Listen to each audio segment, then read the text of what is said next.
नमस्कार। आज मैं बात कर रही हूँ साहित्यिक पत्रकारिता के उद्देश्य पर। साहित्यिक पत्रकारिता और सामान्य पत्रकारिता में जो अंतर है वह अब तक आप लोग समझ गए होंगे। सामान्य ज्ञान प्रेषित करने वाली पत्रकारिता और साहित्यिक पत्रकारिता में फ़र्क मूलतः यही है कि साहित्यिक पत्रकारिता सांस्कृतिक चेतना जगाने के लिए की जाती है। यह पाठकों को विशिष्ट ज्ञान देती है और विशिष्ट रूप से साहित्य विवेक भी प्रदान करती है। साहित्य और पत्रकारिता का एक बारीक अंतर है, वह है कि साहित्य का मूल लक्षण है, उसका शाश्वत स्वरूप जो है वह है चिरंतन तत्व को कायम रखना और लोगों में एक चेतना को जागृत करना। पत्रकारिता आपके सामने यथार्थ को रखती है और साहित्यिक पत्रकारिता यथार्थ को रखते हुए भी कहीं न कहीं कोमल बनी रहती है। पत्रकारिता तात्कालिक होती है, सामयिक होती है और क्षणभंगुर होती है, जबकि साहित्य बहुत लंबे समय तक कायम रहता है। उसमें हालांकि सरसता और सुबोधता पर बल दिया जाता है, लेकिन बावजूद इसके वह लंबे समय तक हमें जागृत करता रहता है। सामान्य पत्रकारिता जहाँ लोकमत के निर्माण और अभिव्यक्ति का माध्यम होती है, वहीं साहित्यिक पत्रकारिता लोकरंजन, लोक शिक्षण और जन रुचि के परिष्कार का प्रयास करती है। इसी वजह से उसका स्वरूप वैचारिक भी है, संवेदनात्मक भी है और मनोरंजन परक भी है। संवेदना को यह जागृत करने वाला है, इसलिए शुद्ध साहित्य से थोड़ा हटकर भी पत्रकारिता समाज को जोड़ने का काम करती है। मनोरंजन का अर्थ यहाँ व्यावसायिक और बाजारू पत्रिकाओं से नहीं है, यह समाज विरोधी बिल्कुल नहीं है। साहित्यिक पत्रकारिता ज्ञानात्मक संवेदना को जागृत करती है और संवेदनात्मक ज्ञान को जागृत करना इसका मूल आदर्श है। श्रेष्ठ साहित्य के आदर्श और उद्देश्यों से भिन्न इसका भी आदर्श और उद्देश्य नहीं है। साहित्यिक पत्रकारिता का रूप हमारे सामने स्पष्ट है और साहित्य कोई व्यवसाय नहीं है। साहित्यिक पत्रकारिता का जन्म इस बात से हुआ है कि वह लोगों के हित में कार्य करे। आप उदंत मार्तंड से लेकर के आज तक की पत्रिकाओं को देखें तो इनका मूल ध्येय यही है कि हिंदी से जोड़ते हुए लोगों को उनके समसामयिक काल से जोड़ते हुए उन्हें भविष्य के लिए तैयार करना। जब हम देखें कवि वचन सुधा, सरस्वती, माधुरी, मतवाला, सुधा, चांद, हंस जैसी पत्रिकाएं या आज़ादी के बाद की पत्रिकाओं में कल्पना, समालोचना, प्रतीक, नया पथ, कृति, समालोचक, आलोचना, वसुधा, कहानी, लहर, नई कहानियाँ और धर्मयुग, साप्ताहिक हिंदुस्तान, ज्ञानोदय, सारिका, निहारिका, कादम्बिनी, आप इनके बीच फ़र्क करना चाहें तो आपको बस समय का फ़र्क नज़र आएगा। हिंदी की साहित्यिक पत्रकारिता के संदर्भ में मूलतः अंतर यही है कि विचारधारात्मक संघर्ष जो धीरे धीरे आगे बढ़ रहा था वह इसमें दिखता है। हिंदी के युवा लेखक, कवि, आलोचकों ने पत्रिकाओं के माध्यम से जोरदार अभियान चलाया और पत्रिकाओं में छपने से हिचकने वाले लोग इससे दूर भले ही रहें, साहित्यिक मान्यताएं और साहित्यिक प्रतिष्ठा को तरसते लोग रह जाएं, लेकिन इसमें लिखा गया तो सिर्फ और सिर्फ सामाजिक यथार्थ। विचारधारा और सृजनात्मक संघर्ष कई बार आपस में टकराए, लेकिन पत्रकारिता ने साहित्यिक पत्रकारिता को जागृत रखा। आप जब आलोचना को पढ़ेंगे, पहल को पढ़ेंगे, लहर देखेंगे, कथा देखेंगे, क्यों देखेंगे, आरंभ देखेंगे, समारंभ देखेंगे, कसौटी देखेंगे, तो यह श्रेष्ठ साहित्यिक पत्रिकाएं अपने दौर की साहित्यिक पत्रकारिता का प्रतिनिधित्व तो करती ही करती हैं, साथ ही साथ सामाजिक पृष्ठभूमि को भी जागृत करती चलती हैं। आप कई दैनिक, पाक्षिक और साप्ताहिक अखबारों में भी छिटपुट साहित्यिक रुझान देखते हैं, तो इनका महत्वपूर्ण और उल्लेखनीय योगदान यही है कि लोगों में साहित्यिक चेतना और समाज के प्रति एक जागरूकता का बोध जागृत हो। साहित्य इनके प्रति ही समर्पित है और साहित्यिक पत्रकारिता भी। कई पत्रिकाएं ऐसी हैं जिन्होंने अपने जीवन को संपूर्ण रूप से न्यौछावर कर दिया है मानवता को। वास्तव में सभी पत्र पत्रिकाएं सत्ता तंत्र और व्यवसाय तंत्र से थोड़ी परेशान रही हैं, लेकिन अपने मूल्यों को इन्होंने जागृत रखा है, तो अपने मूल उद्देश्य को भी जागृत रखा है।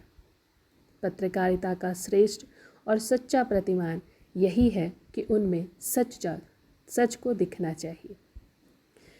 कला और विज्ञान से ऊपर भाषिक संवेदना के साथ जागृत साहित्यिक पत्रकारिता एक ऐसी कला है जो अपने सर्वोच्च स्तरों पर सृजनात्मक साहित्य से होड़ करती है।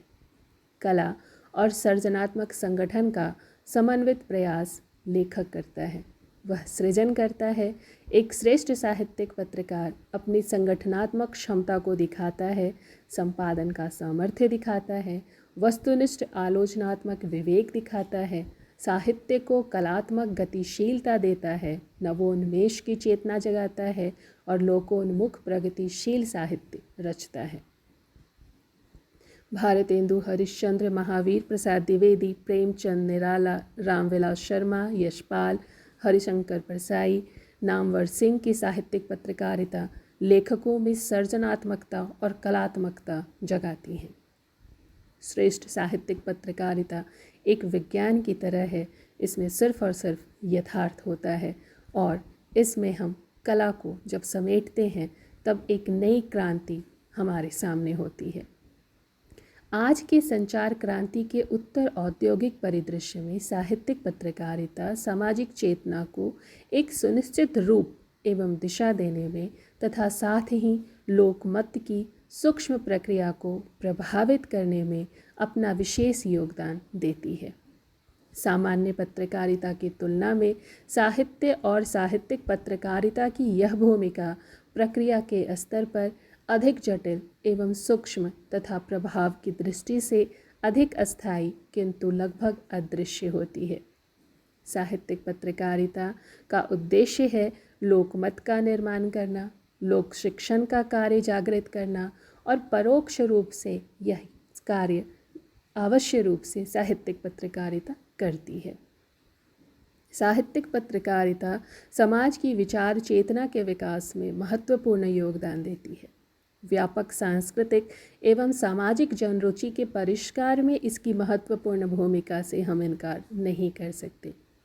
संचार क्रांति की कार्यप्रणाली, नियम, अवधारणाओं को यह अनुसरित करती हुई व्यक्ति को जागृत करती है। एक सामान्य पत्रकार और संपादक की तरह साहित्यिक पत्रकार और संपादक को भी आज की अधुनातन प्रिंटिंग टेक्नोलॉजी, कलात्मक रूप सज्जा और मूल्यांकन में वैज्ञानिक वस्तुपरकता का अभ्यास करना होता है, विज्ञान की जानकारी से लैस होना पड़ता है। एक कुशल साहित्यिक पत्रकार और संपादक वैज्ञानिक होने के साथ साथ वस्तुनिष्ठ भी होता है, सर्जक कलाकार भी होता है और उसकी चेतना इन दोनों को जोड़ती है। साहित्यिक पत्रकारिता का यह रूप एक तरह से हमें इस क्षेत्र में जागृत करता है कि प्रस्तुतिकरण का आधार क्या हो, विभाजन क्या हो, भाषिक आधार क्या हो, प्रशासकीय आधार क्या हो और विचारधारा किस तरह की अपनाई जाए। साहित्यिक पत्रकारिता कई तरह से हमें जागृत करती है। कविताएं, कहानियाँ, आलोचना, कई विधाएं हैं जो लोगों को आज के समाज से जोड़ती हैं।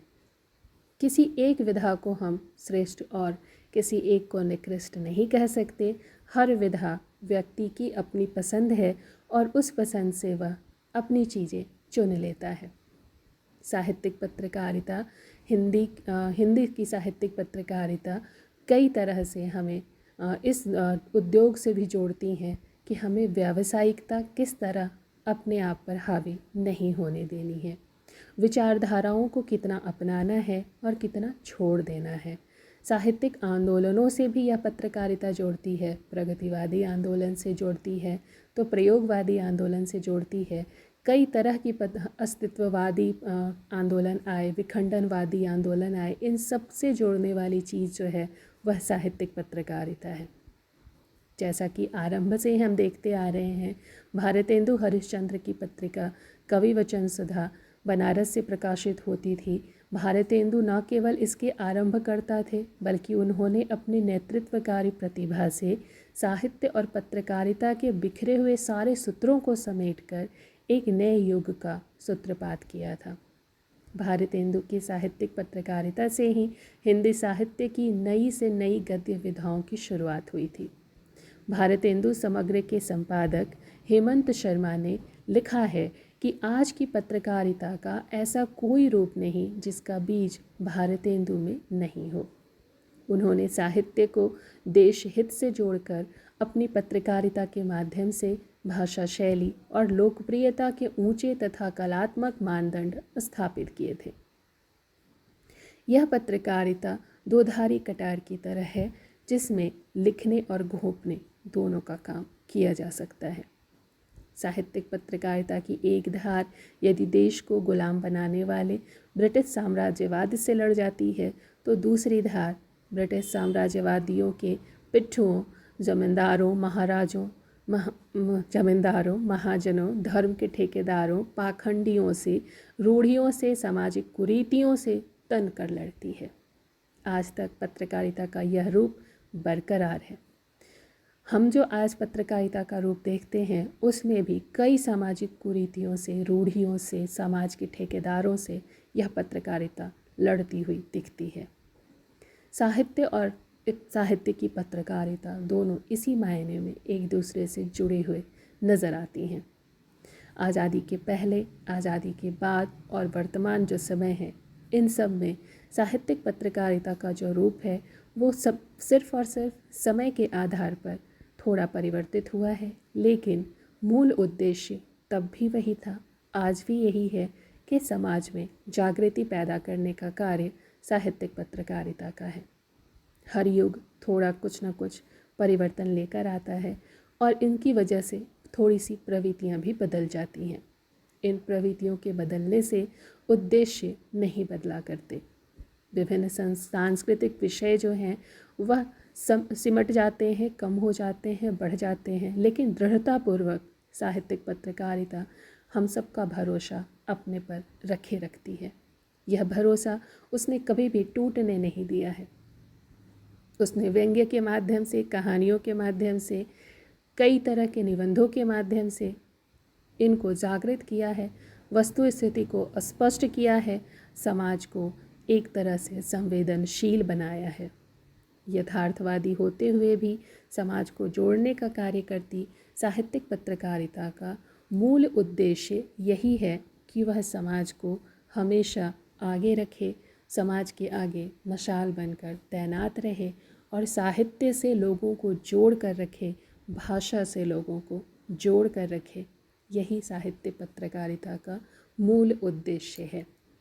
धन्यवाद।